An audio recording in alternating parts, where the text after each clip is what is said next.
I'm joined now by NBC News national political correspondent Steve Kornacki. And Steve, how worried should President Biden be 1 year before Election Day? Yeah, I think these polls, or this poll, I should say, of various battleground states by the New York Times and Siena, certainly getting a ton of attention, making a lot of Democrats uneasy, and I think for good reason here. Let's take a look. These are the 6 battleground states that we all sort of think will decide the 2024 election. And with the Times polled all of them, and I mean, you can see in 5 of the 6, they have Donald Trump ahead, including by a double-digit margin in Nevada. The only one where Joe Biden leads Donald Trump currently, Wisconsin, by a slim 2-point margin right there. I think what makes this so striking, and I say is it could be a good reason for cause for concern for Democrats, is the Times and Siena also did a series of battleground state polls around this time in 2019, basically the fall between the before the 2020 election. And they matched Biden against Trump, and that polling was very good for Biden. He was leading in most of the battleground states. It became something that his campaign pushed as part of their message to Democratic primary voters of electability. And now, basically exactly 4 years later, the same polling outlet is again polling battleground states and consistently finding a different result. And Steve, where has the president lost ground since 4 years ago in terms of voting groups? Yeah, so what's really interesting in this poll, and the write-up in the Times really gets to this, is they say they found, you remember in 2016 when Trump won the election, it was Wisconsin, Pennsylvania, and Michigan. Those were the 3 industrial states that he flipped and that were responsible for getting him into the White House.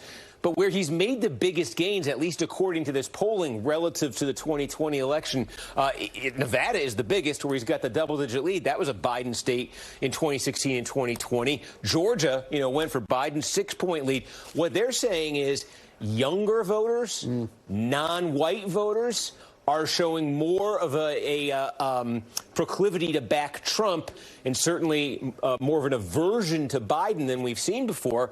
And how that manifests itself, just quickly, we could take a look here.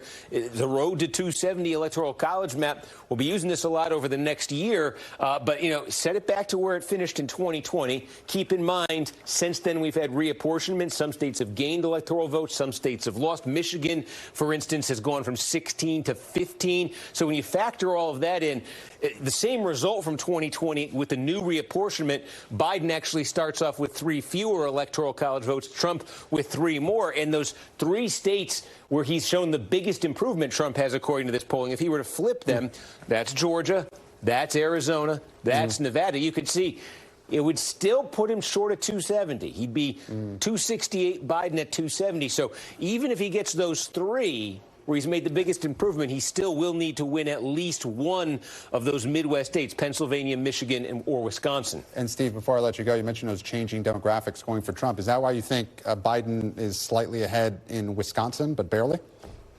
Yeah, and it's the irony, because the big strength for Trump originally was that he was able to flip these 3 states. But Biden right now continues to lead in Wisconsin. Trump does in this polling have an advantage in Michigan and Pennsylvania, but Wisconsin in particular. But all 3 of those states have older populations. In Wisconsin in particular, not a lot of non-white voters in Wisconsin.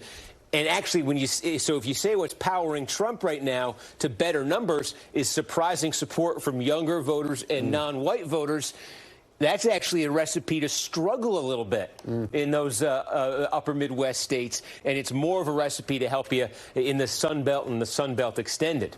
Steve Kornacki, thank you so much, and we'll let you rest up for Election Day. You got it.